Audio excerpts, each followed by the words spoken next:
नमस्कार मंडळी, up to date किचनमध्ये तुमचं मनापासून स्वागत आहे. आज आपण बनवणार आहोत एकदम झणझणीत आणि चविष्ट बोंबील करी. ही रेसिपी इतकी सोपी आहे की तुम्ही घरी सहज बनवू शकता. चला तर मग लगेच सुरू करूया. तर आता इथे बघू शकता आपण हे साहित्य घेतलेले आहे सर्व. बोंबील मी स्वच्छ धुवून घेतले होते आणि त्याचे पीस करून घेतलेले आहेत.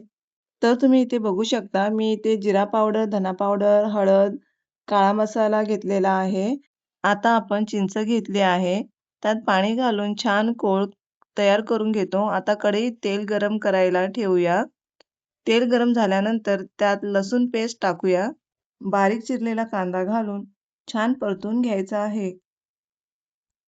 आता यात आलं लसूण पेस्ट आणि कोथिंबीरची पेस्ट टाकून छान मिक्स करून घ्या. मसाला नीट परता. तेल सुटेपर्यंत परतला तर चव भारी येते मसाल्याला. लसूण जास्त टाका फोडणीमध्ये. बोंबील सोबत खूप छान टेस्ट येतो लसूणची. आता यात टोमॅटो घालून मऊ होईपर्यंत परतून घ्या. आता हळद, जिरा पावडर, धना पावडर, कांदा लसूण मसाला आणि लाल तिखट मसाला टाकून ते मिक्स करून घ्या. छान परतवून घ्या. टोमॅटो सॉफ्ट होईपर्यंत त्याला परतवत राहा. आता तयार केलेला चिंचेचा कोळ घालून छान मिक्स करा त्याला.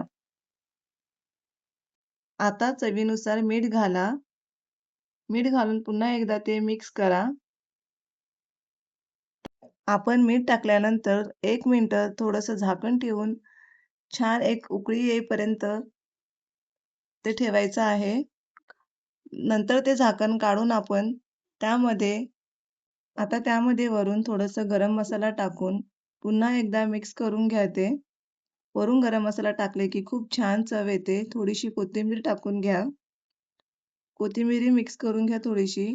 आपल्याला जसं लागेल तसं पाणी टाकून घ्या आणि त्यानंतर हलक्या हाताने त्यामध्ये बोंबील टाका.